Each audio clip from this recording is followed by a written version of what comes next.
Hello friends मु आपणकर dancer गुगर एवं आपण को मोर यूट्यूब चैनल गुगर एकेडमी को मु स्वागत करुछि। सो फ्रेंड्स आज आम कथा हेबा जे मनीषर प्रकृति जो चारोटी शत्रु निजर शत्रु बा मुख्य शत्रु कहले किछि अत्युक्ति होबो नाही से चारोटी शत्रु विषय रे आज आम कथा हेबा।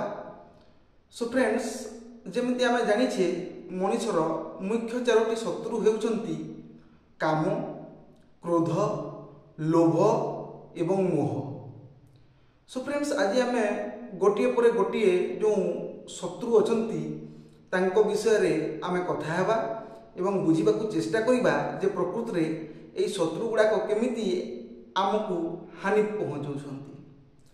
सो फ्रेंड्स प्रथमे कथा हेबा काम बा ताहाको वासना बोली कि मध्य कहूछु, जोटी आम श्रृंगार रस प्रति विशेष भाव में आकर्षित होउछु एवं वर्तमान समाज रे एई जो काम वासनार भावना समस्त मन रे विशेष भाव में भरी होइकी रहिछि कहले किछि अत्युक्ति हबो नाही। सो फ्रेंड्स जदि आम देखिबा वर्तमान समय रे एई जो काम वासना रे लोक लिप्त एते रहि जाउछंती जे से माने आ जानि पारु नाहंती आमर भारतीय संस्कृति कोन, आम भारतर परंपरा कोन, आमर भारतर सभ्यता कोन एमाने भूली जाउछंती। सो फ्रेंड्स एमिति परिप्रेक्षी रे ए जो कामांधता बा वासना प्रति जो आकर्षण यह द्वारा आमर निजर ही क्षति होइथे। यह द्वारा आमे आमर मानसिक स्थिति, आमर आवेगिक स्थिति तथा कौन ठीक एवं कौन भूल ता विषय रे मध्य भाबिबा पई आम पाखरे आ समय न थाए कहिले किछि अत्युक्ति हबो नाही। So friends we can say that बा आमे कहि परिबा जे प्रकृति रे ए जो काम एटा होछि मनुष्यर एक परम शत्रु। एहा व्यवस्थित बा गोटे निर्दिष्ट सीमा पर्यंत रहिले ठीक, किंतु जदि एहा अधिक हो जाउछि ताहले निश्चित भाव में एटा आमर मुख्य शत्रु हबो, जहाँकि आमको निश्चित भाव में पतन आड़ को गति करइबो बोली कि मु भाबुछि। सो फ्रेंड्स दुई नंबर जो शत्रुटा अछि ताकू आमे कहि परिबा क्रोध बा रागी जीवा।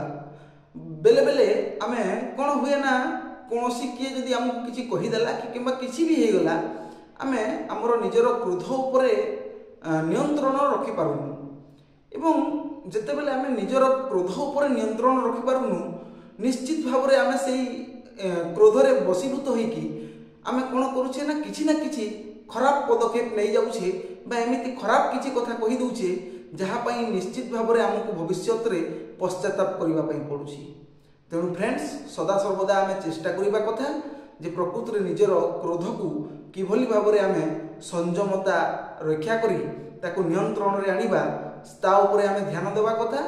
निश्चित भाव में आमे निजर क्रोध उपरे विजय लाभ करिबा कथा, कारण जदि आमे क्रोध उपरे विजय लाभ करिबा नहीं ताहले निश्चित भाव में विभिन्न प्रकार समस्यार सम्मुखीन होबाक पड़िबो आमको।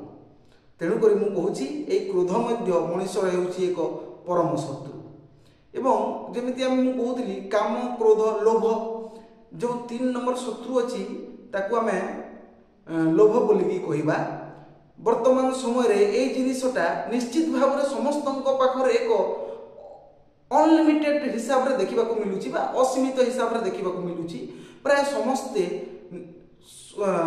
माने निश्चित भाव में लोभी हो गलेनी, स्वार्थंधता हो गलेनी, केवल निज कथा चिंता करूछंती एवं एते लोभी हो गलेनी जे माने आ मनीष कोणिया बोली कि किछि बुझी पारु नाहंती बा मनुष्यत्व निजर रखु नाहंती।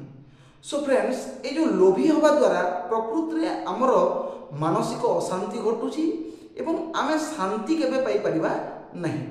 तेणु आशा करिबी समस्तଙ୍କ पाखरु जे समस्ते आमे निश्चित भाव में या उपरे मध्य नियंत्रण आनिबा।